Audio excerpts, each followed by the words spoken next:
I would say Mediterranean kind of cuisine. I think especially just in the way that I flavour things. I feel like I grew up very much like that too, just really sticking to olive oil, lemon, salt, pepper, and like simple herbs. I've definitely strayed from my English roots and I love coffee. Tea is something that I definitely have more in the afternoon. It's my Berkey filter, which I love. Why I chose this mainly is because the filters last for like with one person using it nearly maybe 2 years. We're hearing is a wall being demolished by my house. No, that's luckily not my water pump. I think my ultimate comfort food is pasta. I love pasta. It's one of those things that like I always have ingredients for pasta in my cupboard. I'm sure I have like a stash of dark chocolate here. There's always dark chocolate in my house. I also love to make cookies just on an average night. I have a cookie recipe that uses everything that's just from the pantry items rather than like fresh enough, so you can basically make them anytime. You don't have to have specific fresh ingredients for them. Potatoes, maybe very English, and I still love potatoes. Crisps, as we call them, or potato chips. This is my favourite little toy. It is a pot scraper, essentially. You use the, like, say this was the pot with some stuff on it you couldn't get off. You use this, like, edge to scrape it off. I keep my compost in the freezer. Compost here in my garden in, like, a sort of turning barrel. Also, sometimes if my compost thing is full, I also put it in my yard waste, like green bin. I also have like a weird obsession with collecting little spoons. As you can see, I have some fun different spoons that I've collected over time. I used to carve spoons when I was a kid too, so. Honestly, putting things, I mean, most of the things I buy in bulk, so they go in a jar anyway. But even maybe say they didn't come in bulk, I do love to put everything in a jar just because I can see it quite immediately, what it is and where it is, without having to sort of like pull it down and open something. To not buy more than you need. I think a really amazing and simple way that you can cut out on food waste is just not overbuying food. Yeah, ask questions, think about where the food has come from, really try and trace back as much as you can with what you buy.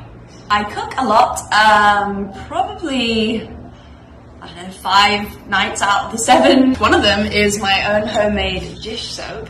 It's just got Castile, like baby Dr. Bronner's soap, like unscented soap, washing soda, water, and essential oils. So it's very simple to make.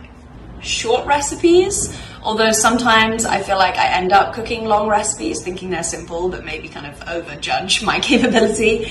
I also am someone who loves a recipe but I'm not very good at following them. I usually am quite loose with how I sort of follow a recipe or the measurements of things, which I think just naturally makes it feel like more relaxed and more my own rather than be like too worried that I'm getting it wrong.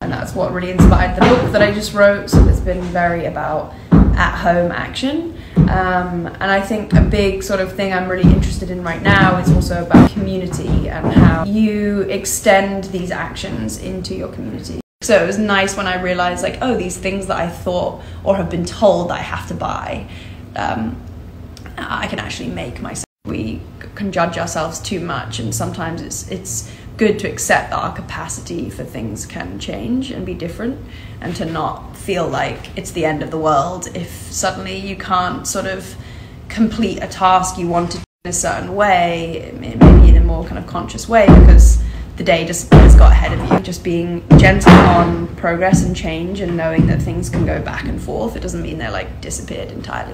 Even if you forget those moments are happening and don't mark them by ritual, they're literally happening as you change your profile of what you're eating. So I like that food trickles into your diet and changes your day-to-day, and that can literally ground you naturally in whatever the right season is. These practices I was doing at home were what really actually grounded me with what I cared about, who I was, like what I have to say, and what my creativity had to offer as well. The book is really about what I've been doing to connect to sort of like my place and my orientation within everything, in the hopes that people can like orient themselves within it and also use their own creativity and choices to make the book their own. I'm going to look at it just in my kitchen, and then I'll move to another like area in my home, and I really just slowly move to the home. I'm going to address single-use packaging in my entire house. I really inspire people to do that. Could be like, you love beauty products, so start with what's in your bathroom. If you love cooking food, maybe you start with your kitchen, or if you spend a lot of time in an office, you start looking at the things around you in your workplace.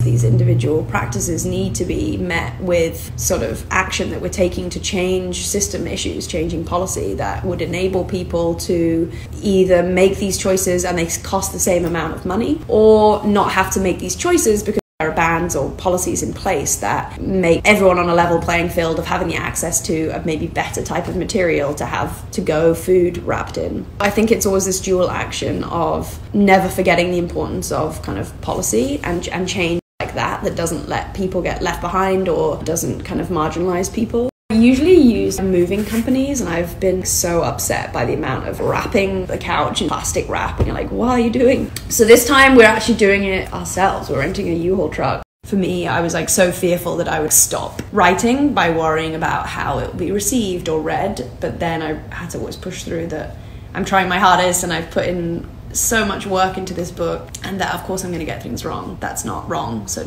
that is a wonderful thing of Instagram. You can put people in your sphere that kind of expand your possibilities or inspire you to try something. Seems crazy, but this project that I've been working on of my book feels very alive because it doesn't just exist as the book. Like, I've started this kind of platform around it and YouTube videos around it, and I'm really trying to like stay to my truth that I'm open to not knowing where it's gonna go. And I think just reminding myself that I don't need to have like an expectation of how or where it needs to sort of find its home, and that the book has a life of its own now.